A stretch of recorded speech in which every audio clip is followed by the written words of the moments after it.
So, good morning, good afternoon, good evening, whoever you are, wherever you are, whenever it is for you.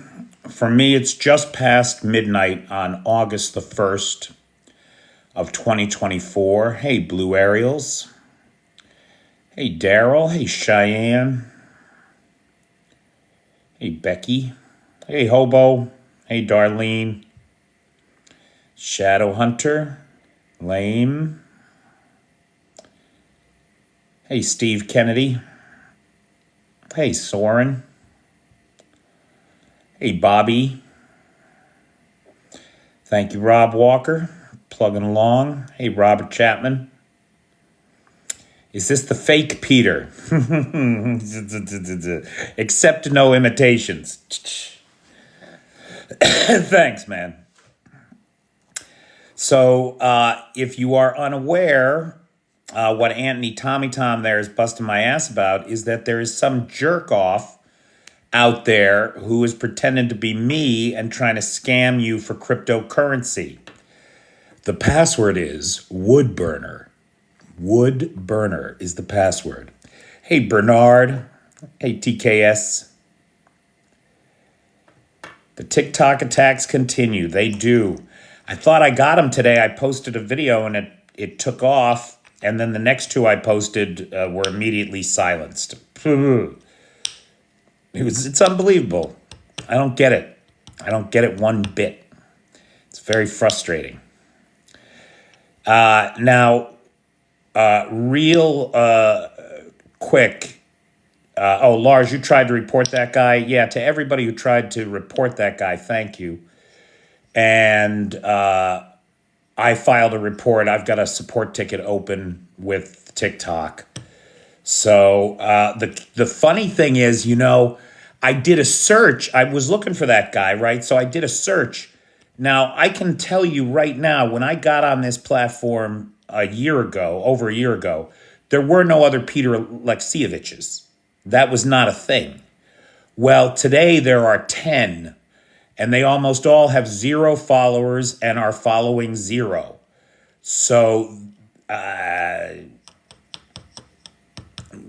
not sure what that says, but it doesn't say anything good, I wouldn't think. Anybody that follows the channel might have seen today that I posted a bunch of videos about tomorrow's podcast with Corey Netto. If anybody is around tomorrow at 6 p.m. Eastern European time, 11 a.m. New York time, what is that? That's 8 a.m. LA time, Bobby. If you're up early tomorrow and on YouTube, I'll be doing a live chat with Corey while our podcast interview premieres. And it was a good conversation. I think it was a good conversation that some of you may be interested in. Okay, so let's turn to the news now because it's a big day.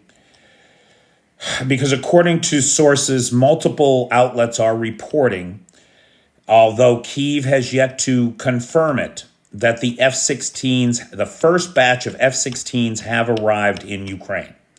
According to Bloomberg Media, that is no more than 24 planes. But with only 6 pilots, it seems impossible that they're sending 24 planes. So we don't really know what's going on. Tomorrow's podcast is on YouTube. It's on the Gaze Digital Platform, is the name of the account, at Gaze Digital Platform. It's the creator is a guy named Corey Netto, who's been in this live before. We've talked to him before. And he's here in Ukraine, and he does a series called Expats in Ukraine on the TubeUs. And so that's tomorrow at 11 a.m. New York time. So the F-16s appear to have arrived. Now, I was just a minute or two late for the stream tonight because I was furiously trying to get into the telegraph.co.uk website, because they're running a very tantalizing headline right now that the F-16s have flown their first combat missions over Ukraine. What? Now, I have now I couldn't get in because it's behind a paywall. I don't know if it was just a one of those clickbait headlines, although the Telegraph is a very serious journalistic body, so I didn't think so. But I couldn't get around the paywall in time for this stream, but that's why I was late. So it is possible that not only have the F-16s arrived, but that they've actually flown their first combat sortie. That seems to be the claim that the Telegraph was making in that headline. But again, headlines can be very deceptive, and that's all I got. Hey, Jerry O, how you doing in Ireland? Now, GUR. Now, remember yesterday or the day before? It was Monday night. We talked about the Mali rebels taking out a bunch of Wagner forces right on the Sudanese. Was it? I think I want to say on the Sudanese border. But that might be wrong. But anyway, Al Qaeda and some Mali rebels took out a bunch of Wagner forces, right? And remember, afterwards, I was shocked and amazed because they were holding up a Ukrainian flag and giving Ukraine a big thumbs up. Now get this.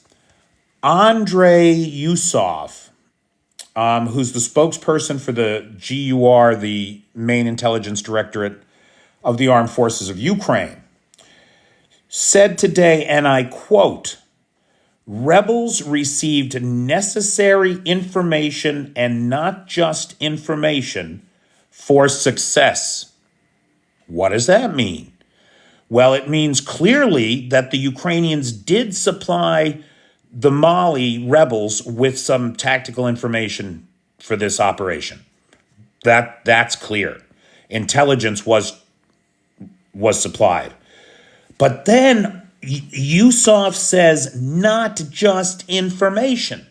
Well, what does that mean? Does that mean weapons? Does that mean some other kind of support? Does it mean ammo? I don't know what it means. But clearly the Ukrainian special forces and the main intelligence directorate are working closely with anybody who is opposed to Wagner anywhere in the world, because they are fighting them in Sudan, they are fighting them in Mali, and now we have reports of Ukrainian special forces on the ground in Syria hitting the Russians in Syria. And of course, much of the Russian force in Syria is Wagner troops. And so it does appear that the Ukrainians are hunting Wagner forces all around the world. Sudan, Mali, Syria, at the very least. Nowhere is safe for these war criminals from the righteous wrath of the Ukrainian people. Slovakia has threatened to cut off the diesel to Ukraine. This is over the pipeline dispute. Somebody said last night that it's only 10% of Ukraine's diesel that comes from Slovakia, and that number checks out. That is correct. So the Ukrainians would only have to make up 10%. I mean, you don't want to have to do that. It's a lot of diesel. I'm not saying it's not. It could be a problem. It's almost certainly going to cost them more money. But 10% seems like a manageable... Oh, do you hear that? Seems like a manageable amount to make up. That, of course, is all over the Lukoil pipeline being shut down and Slovakia and Hungary and Czech Republic being cut off from the oil supply from Russia.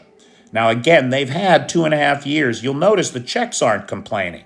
It's just the Slovaks and the Hungarians that are complaining. You hear that? Can you hear the alarm? Now, last night, this country managed to fend off the biggest drone attack of the year since New Year's Eve. 90 aerial objects, 1 missile, 89 drones, all shot down, a 100% interception rate last night. Now, Odessa got hit too, Ant, but about half of those drones came here to Kyiv, right? Now, of the 90, over 40 of them were targeted to Kyiv. It was a night of a lot of pops, boy. It was a lot of pops. But they took those drones out on the outskirts of the city so that here in Center City, we didn't see any hits. We didn't see anything come into town. Hungary, now, what I'm worried about tonight now is a scaled missile attack. It's the end of the month, and so whatever the Russians have been able to produce this month, they can load onto planes now. And of course, we just saw them set sail the 3 remaining Kilo class and improved Kilo class submarines of the Black Sea Fleet, each with a complement of 4 cruise missiles. So there's a dozen missiles right there out in the Black Sea someplace, ready to go. That scaled drone attack last night, that could well have been intended to deplete the air defense around the city, and now we're going to see a barrage of incoming missiles tonight. We could see a large-scale missile attack tonight. Yeah, Ant, it's going to be bad tonight. Okay. So Slovakia is threatening to cut off the diesel to Ukraine. Ukraine doesn't seem to be bothered about it too much. Hungary, for its part, has added a new dimension to the use of migration and immigration as a weapon of war. What they have done is they have eroded the requirements for entry into Hungary for the Russians, particularly a lack of security checks or background checks on who these people are. That means that Hungary is opening the door for thousands of Russian partisans and saboteurs to enter Hungary with no security checks or lack security checks, and then be able to move freely throughout the EU. This has EU member nations worried and looking hard and long at what they can do about obstructionist Hungary, because Hungary is a problem. We know it is not a theory. It is not a hypothetical. It is not some conspiracy hypothesis nonsense. We know that the Russians are planning hybrid operations and sabotage inside of the EU. We know that. We've seen it happen. We saw, now we don't know that it was the Russians behind it, but we saw what happened prior to the opening of the Paris Games. The attack on the rail infrastructure. We're going to see more of that. The plot to assassinate the Rheinmetall CEO. The plot to assassinate Alexei Navalny's former chief of staff in Lithuania. The list goes on.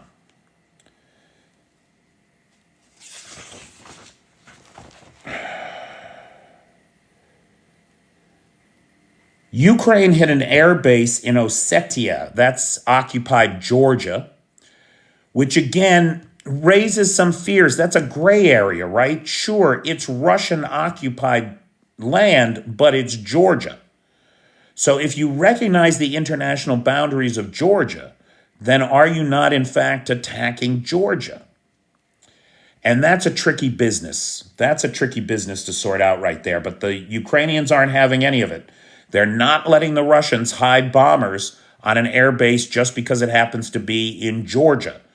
And they're hitting that air base. They hit that air base. It's also the home to, I want to say the 310th Helicopter Regiment. And so the target there were helicopters. There's a report that 3 helicopters may have been damaged in the attack. A drone warehouse in Rostov burned today. Apparently, the warehouse was a logistics point for drones headed to the front, and it appears that that was targeted. It's not clear whether it was targeted by partisans or by a drone strike. Multiple dam collapses across the Russian Federation are highlighting the Russian deteriorating infrastructure. And so we just saw over over the last 24 hours, 2 large dam collapses, one up north of Moscow and then one southeast of Moscow, pretty far southeast of Moscow. And all this amid drought conditions in southern Russia that are killing livestock and people from a lack of water.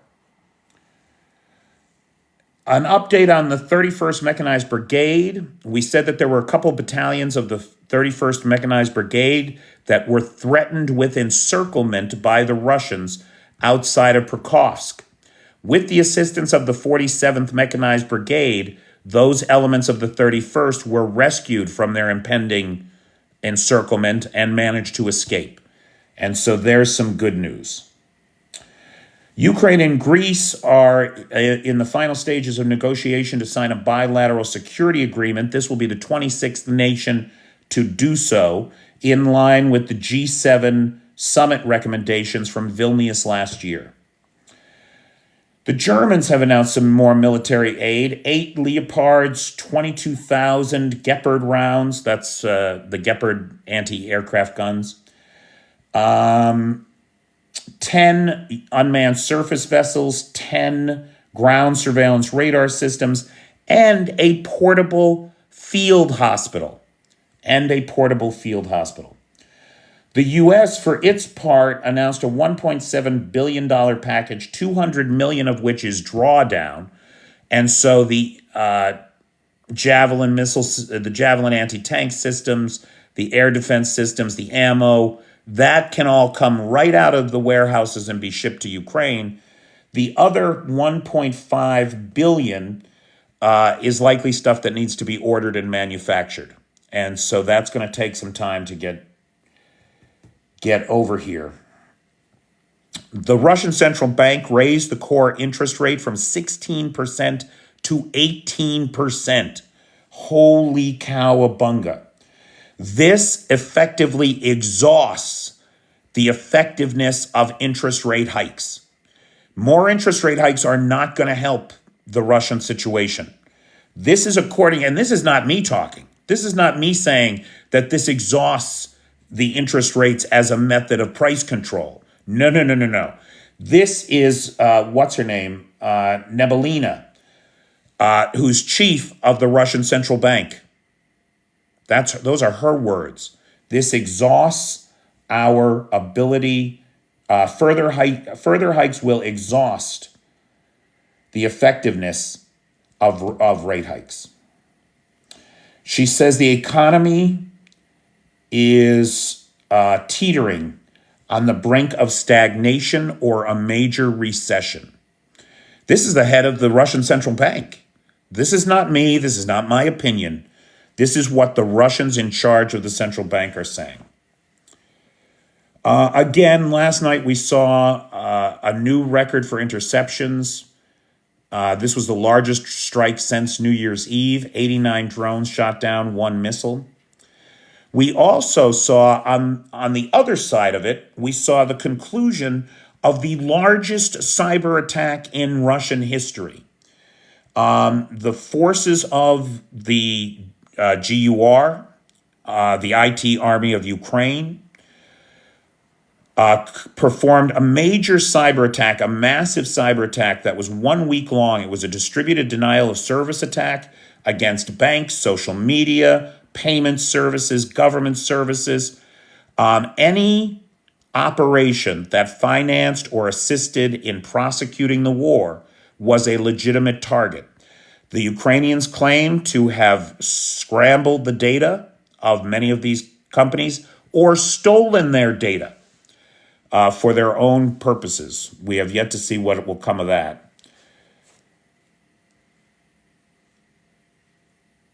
Kyiv has invited the Chinese Minister Yi to visit Kyiv and see the effects of the Russian war up close and personal.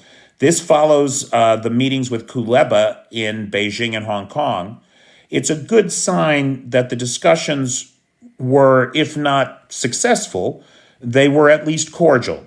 And Beijing is taking the invitation seriously, and we expect Minister Yi to visit. Ukraine has the capacity to produce 3 million drones a year, but needs financing. This is the problem. This is the problem. It's a resource problem. Let me tell you something. When the stories of this war are told, there will be thousands of stories about individuals and their contributions to the drone war effort. There are 6,000 individuals, just people with apartments and basements and sheds, who are running little 3D printers every day, 12 hours a day, to produce parts for drones, to put drones together, to pack drones up and send to the front line. This is something that Putin doesn't believe exists, a grassroots movement of the people. And yet we see it every day with the drone army. Individuals making a difference, contributing to a new methodology of warfare that is changing this battle space and that has kept the Russians at bay for 2 years. It's not to be underestimated. It's not merely a change in the technology of the war, but rather it highlights how individuals make a difference in the world, that every little bit helps. For their part, the Russians have scaled the production of a new attack drone, which is a variation on the Shahed 136 that they got from Iran. So they started out buying these Shahed drones, right? Now they are assembling their own versions in the Alibaga production center out in Tatarstan. The variations appear to be 3 different variations. One is a one-way drone, just like the Shahed 136. Another version includes an EW, an electronic warfare jamming system.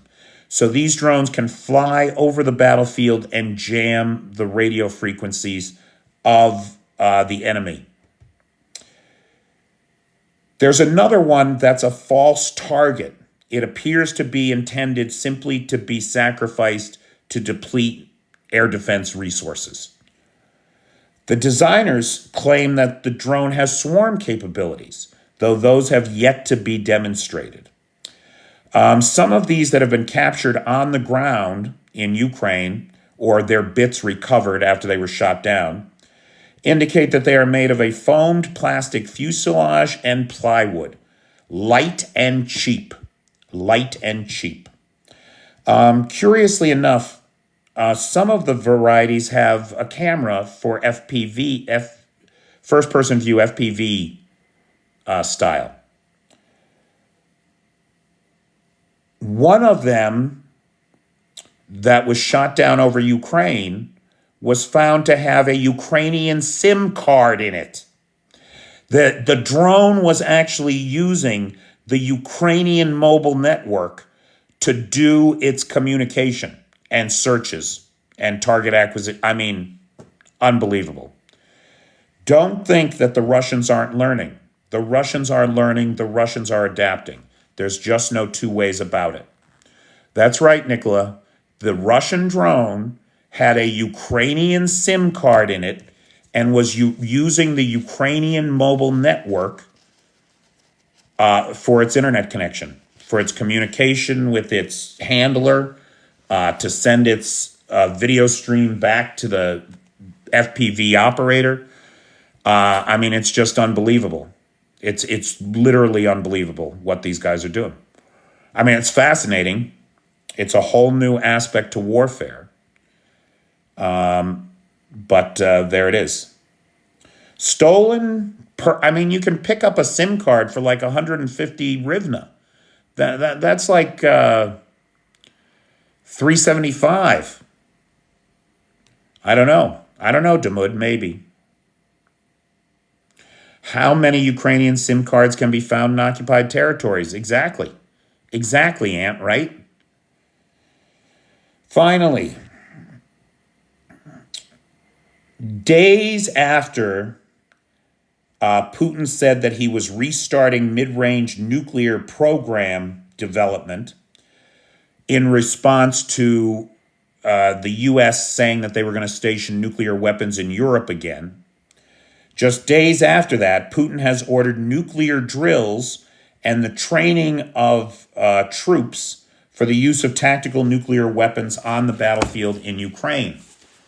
Now, you guys know my opinion on Russian nuclear saber rattling. I think that it should be ignored at all cost.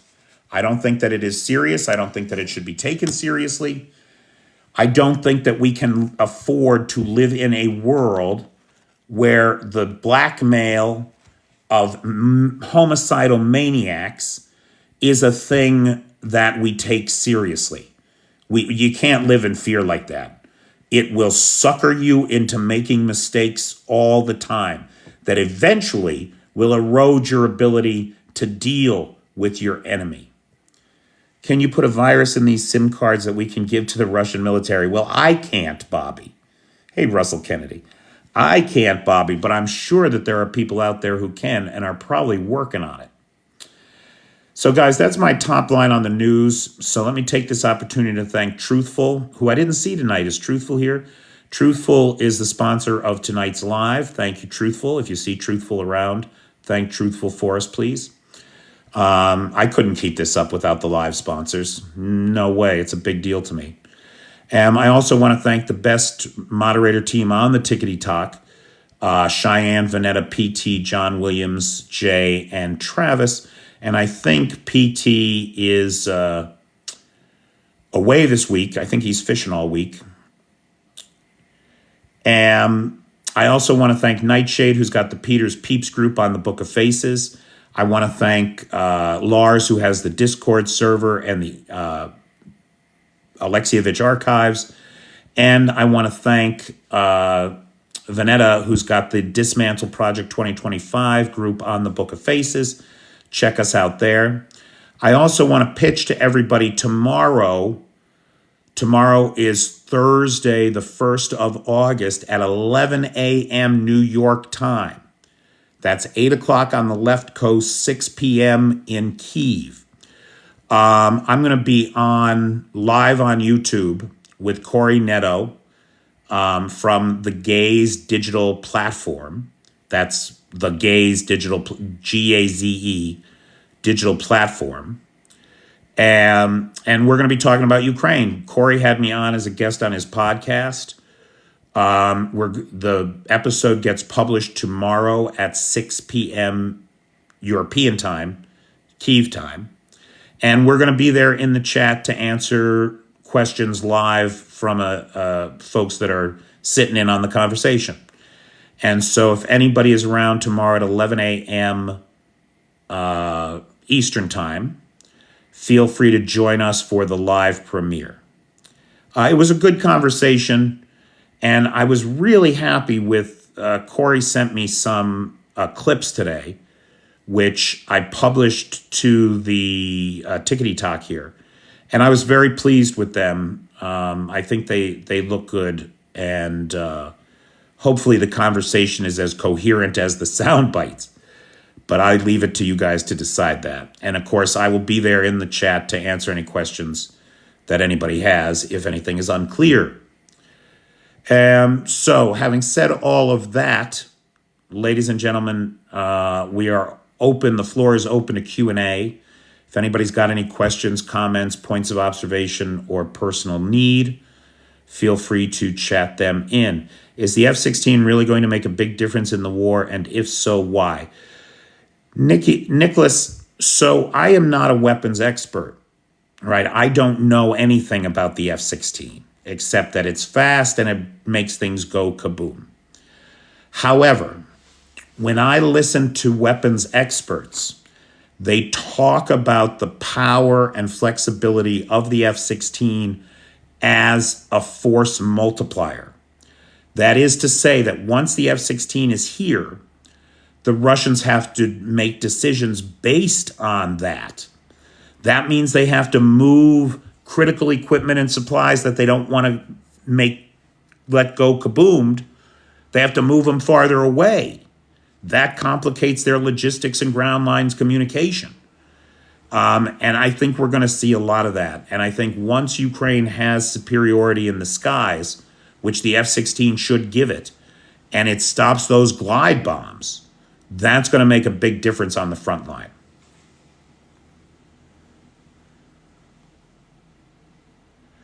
The Russian economy is coming apart. Even Russian propagandists are complaining about costs.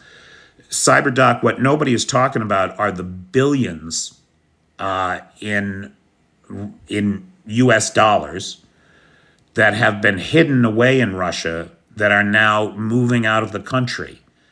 The Kremlin's started to crack down on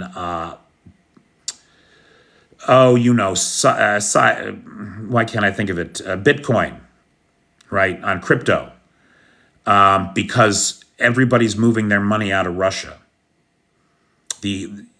Anybody with any means can see that the end is in sight, and they are fleeing, and they're taking their money with them. And you know what happens then? That accelerates the decline. That accelerates the decline.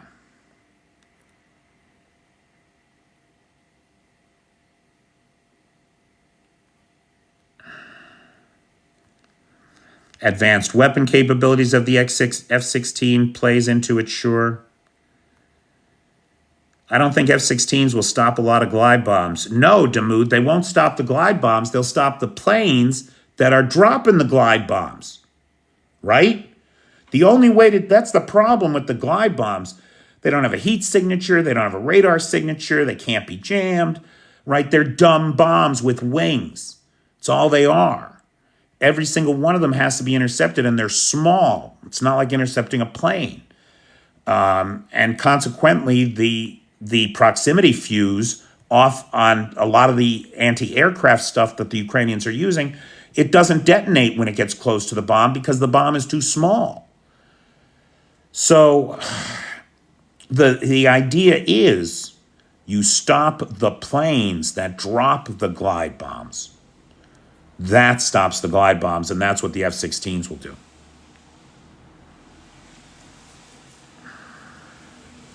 Yeah, Trash Hunter, we talked about the F-16s getting here. Whether or not they can keep them safe is another question. Look, F-16s are going to be lost. F-16 pilots, these young heroes, who just sacrificed 16 months of their lives out of the country trying to learn how to fly a fast jet in a different language, they're going to be lost. That's going to happen. The F-16s are not a magic bullet. They are a strategic weapon that will help on the front, Anthony, yes.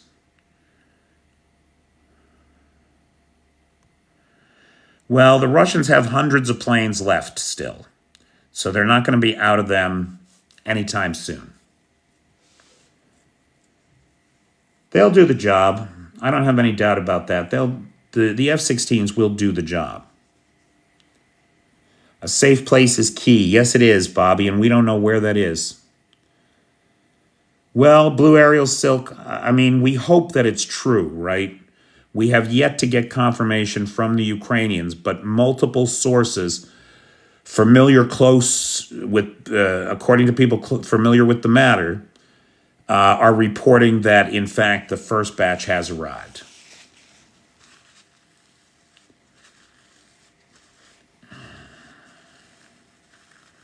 The plane is as effective as the pilot. It's a poor musician that blames their instruments, right, Fitz?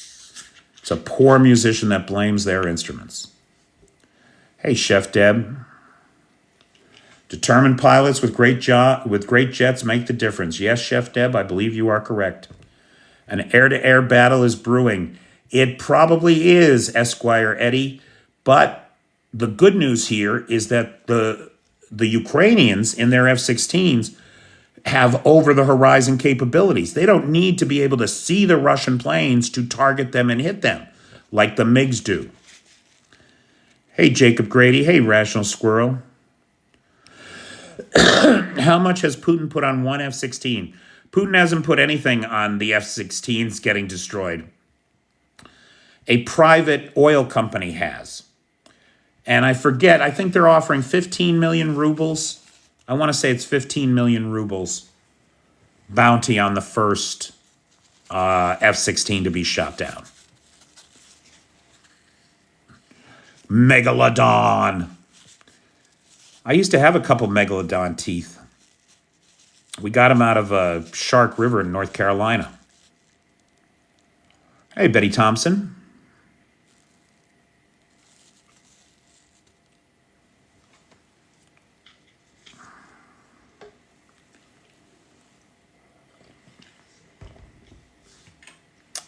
So you know where I'm talking about, Jacob?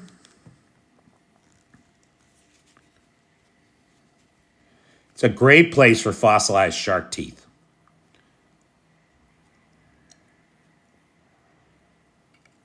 The arrowheads are all gone. They've been picked over, Nicola. The only way to find arrowheads now these days is to go to the sites where they're known in the spring when the rains are eating away at the embankments of the river. And there, if you look in the shallows, you'll find ones that have been buried for 200 years, and now erosion is bringing them out. That's my experience with finding arrowheads, at least on the east coast of the U.S. Let the music begin. Is there a bounty on Putin? Not that I'm aware of.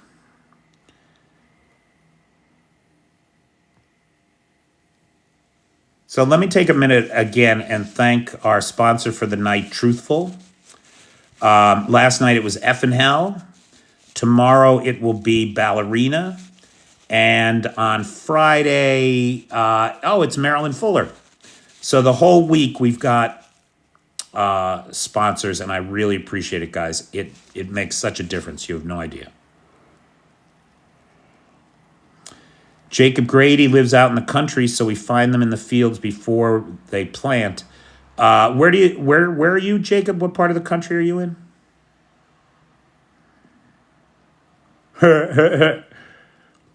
You need multiple bounties for Putin since he's got the body doubles. If it turns out you hit a double, you only get a third of the bounty. Oh, Steve-O, the Patreon members are my bread and butter, pal. I could not do this without the Patreon guys. Grantham. Right on.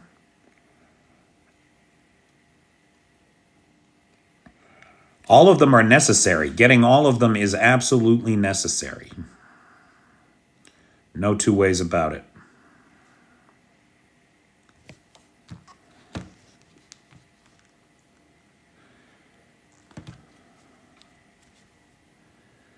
What else is going on, guys?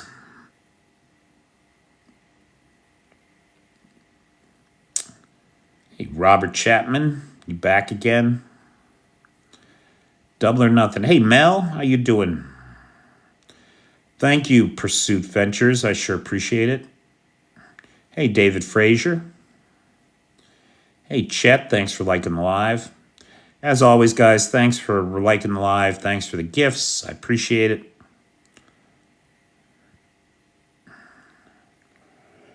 Is it warm there in the UK? Thanks for sharing the live, Robert.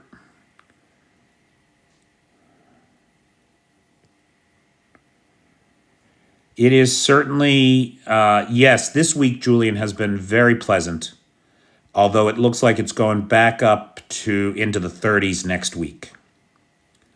Looks like we're going to be broiling again. Again, I want to thank the sponsors of the live. I want to thank the moderator team. I want to remind everybody that tomorrow at 11 a.m. Eastern Time, we'll have the live Q&A chat on YouTube, on Corey Netto's channel, where I was recently interviewed for his podcast. I haven't, Bobby, the only times in my life that I've ever sat down and watched the Olympics on the TV was when I had a girlfriend who made me sit down and watch the Olympics on the TV. It's not it's not of great interest to me, I confess. Sorry, pal. Was that a missile on my story? Yes, it was, Mel. So I had to change my avatar picture, right? My profile picture. Because somebody's trying to steal my identity and scam you guys with some crypto bullshit scam. I am not selling crypto. No one should believe that I am trying to sell them crypto. Nobody should believe I'm trying to sell. I don't even sell t-shirts. You think I'm trying to sell you crypto? Get the fuck out of here. So some piece of shit con artist has ripped off my face and my name and is trying to sell cryptocurrency to my followers. Please do not believe it. Multiple reports have been filed, yada, yada. We're trying to get him shut down. So I had to change my profile pic, and I grabbed that picture of me on a dud KH-55 missile, which was shot down the night that the Kinzhals took out the thermal power plant here in Kyiv. And that missile did its job. It was designed to exhaust air defense so that the real missiles could get through. And they did that night. Hey, Carl, how you doing, pal? Things are going well here, thank you.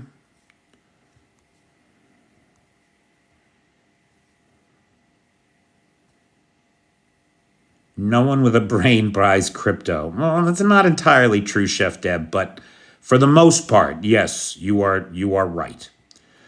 What we do for girlfriends, it's ridiculous, isn't it, Bobby? It's ridiculous. Truthful, hey everybody, there's Truthful to sponsor tonight's live. Thank Truthful for us. We couldn't do this without you guys. Always check the number of followers. That fake account that's ripped me off has 0 followers and is following 0.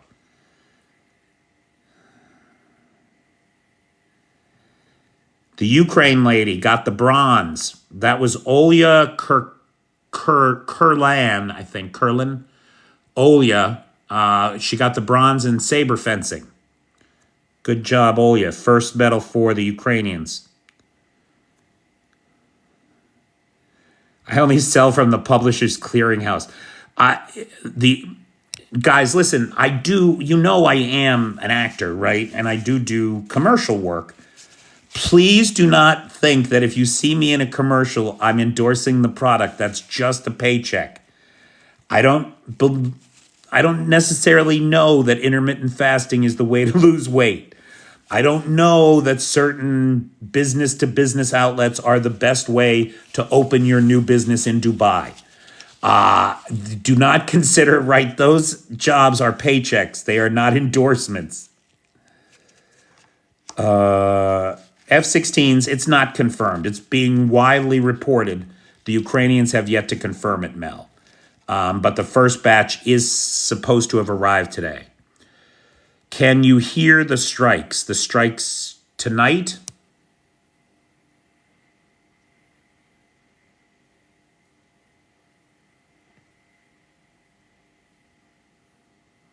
No. Thank God at this point I don't hear anything. But just because the siren just went doesn't mean that the bombs are here, just that they're on their way.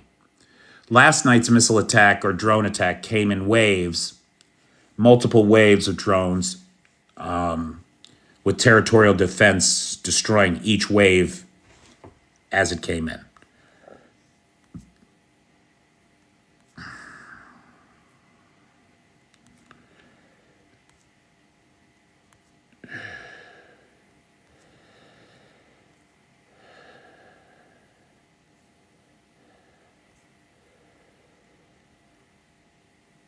How can you tell when to use the shelters?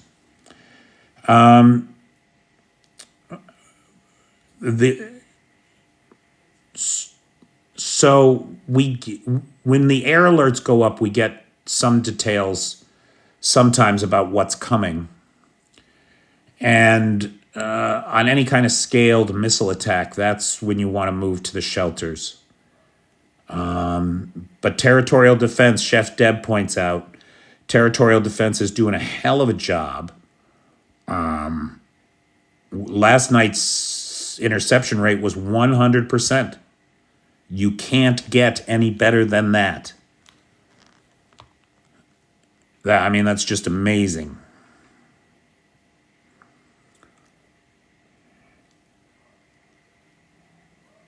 Hey, Joey the Lips. So, guys, we've got 10 minutes left. Just before we end, again, I want to thank Truthful, who is the sponsor of tonight's live. F and Hell, who sponsored last night.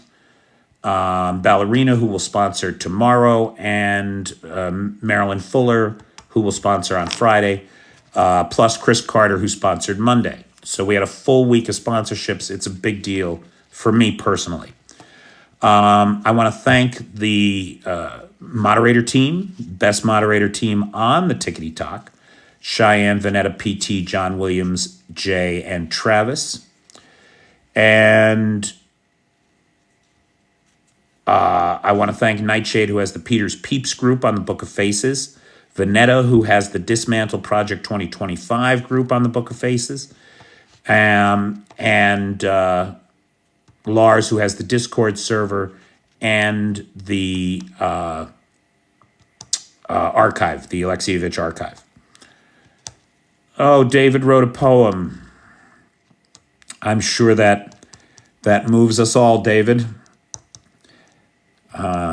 Will it fit in the chat? Can you fit it in 140 characters? Oh, hey, everybody. There's Corey Netto, who we've been talking about tonight. How you doing, pal? No worries. Guys, I'm going to try to invite Corey to go live, if I can figure out how to do that. I don't know how to do that. Why can I not do that? So you guys know Corey's got the Gaze digital platform over on, that's GAZE, over on, there we go, over on the TubeUs. And I was very pleased to be asked to join him on that podcast. And we had a very good, what I thought was a good conversation about the current situation here in Ukraine. And tomorrow that gets posted. And when it gets posted, we're going to be there on the chat to answer questions live and in real time. Corey, did you get an invitation to come live?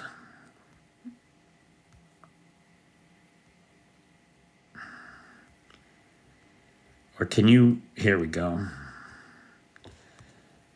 I'm not sure. Why is this not responding? Invitation sent. Oh, there we go. Okay. Thank you, CyberDoc. I'm terrible, aren't I?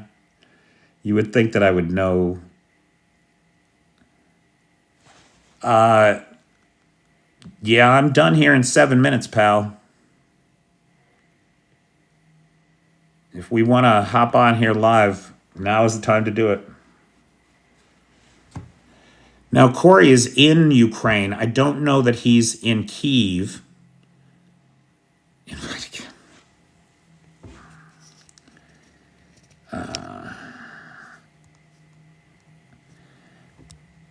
I don't know, Corey, where are you? Are you in Lviv?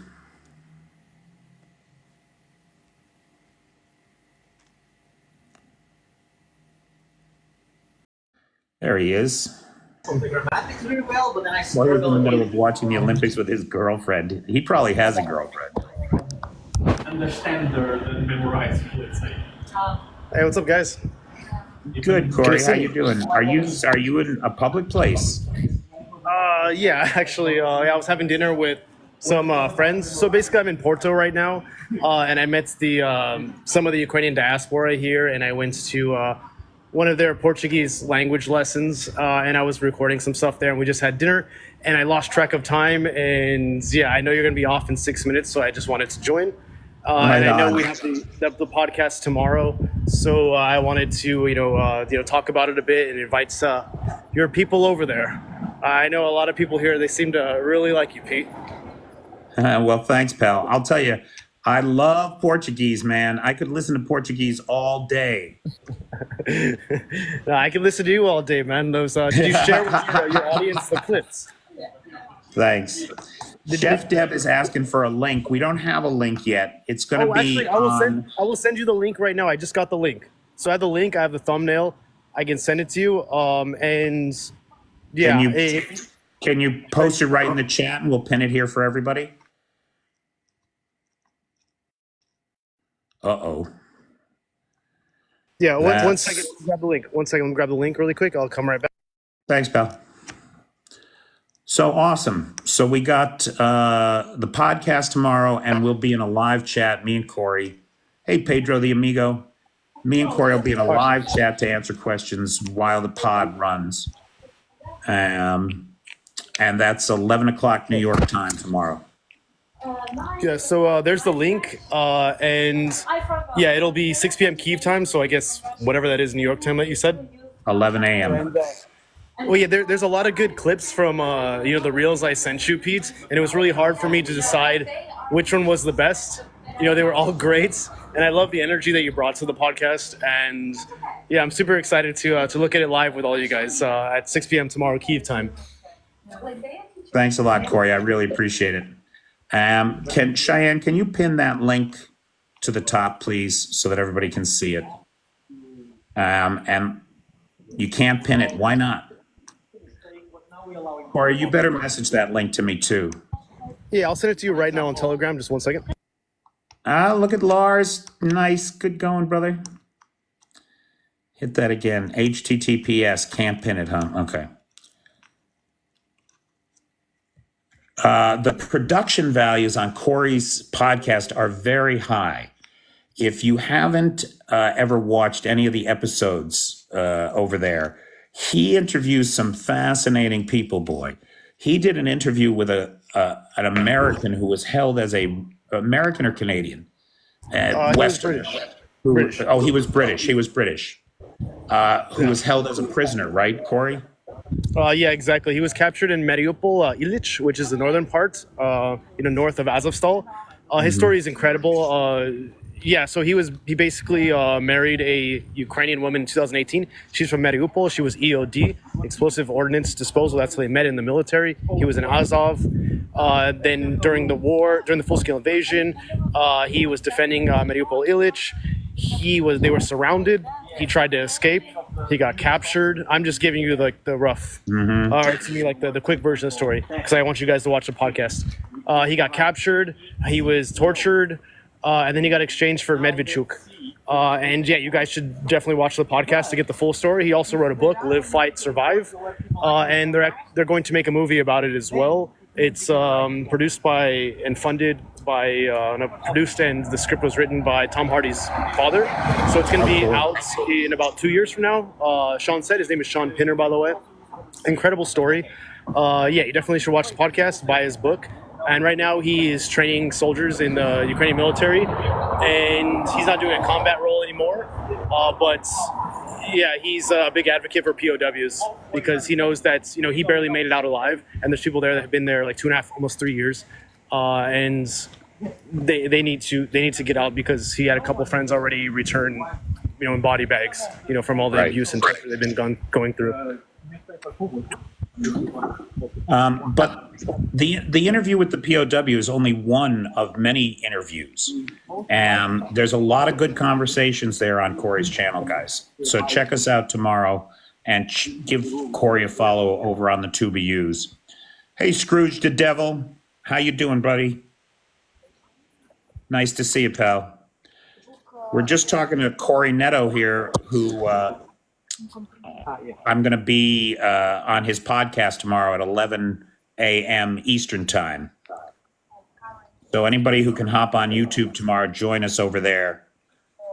And it's going to be a good conversation about the current happenings in Ukraine. Yeah, Peter is, such a great guest, and I don't know. I always told him, like, he has this voice for radio, very emphatic. I don't know. I really love chatting with you, and you made my job easy because you were telling such amazing stories, and I was just sitting there listening to everything that you were saying, man. So yeah, I really enjoyed it. Wait, did you say I have a face for radio? What did you say? You have a voice for radio, man. You have a face for comedy. I'll take that, pal. Okay, but actually I'm about to go right now because it's about time as well. Yeah, my friends are waiting, but yeah, I hope all you guys watch it. I sent you guys the link. I sent Peter the link via DM on Telegram. So 6 p.m. tomorrow, Kyiv time. You can translate that to whatever local time that your audience is in. But I hope to see you all there. I'll be live chatting there as well. So maybe we can all chat again there. And yeah, thanks for having me on your live, Peter. Appreciate it. Esse amor compaixão, ai que coisa. Yes. Why not? Sure. I'll talk to you tomorrow, brother. All right, talk to you tomorrow, man. Cheers. Have a good night, guys. Bye. Later. Later. Well, that went pretty good, right? We didn't crash the live for once with a guest, so that's good shit. Now, of course, he's in Europe. Every time I try to bring Americans on, you know where that ends up. Wait, there's a patch in? I don't know what that means.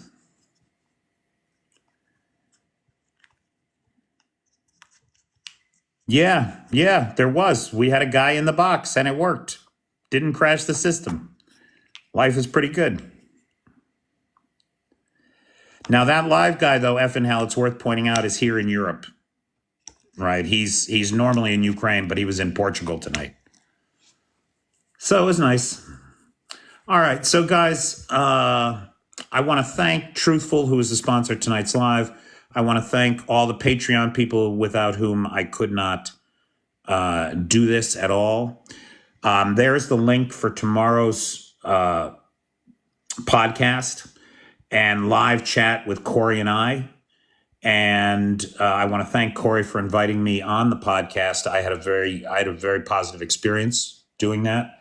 And I look forward to talking to all of you tomorrow in that pod. So thanks, guys. Make it a great day. I'll talk to you later.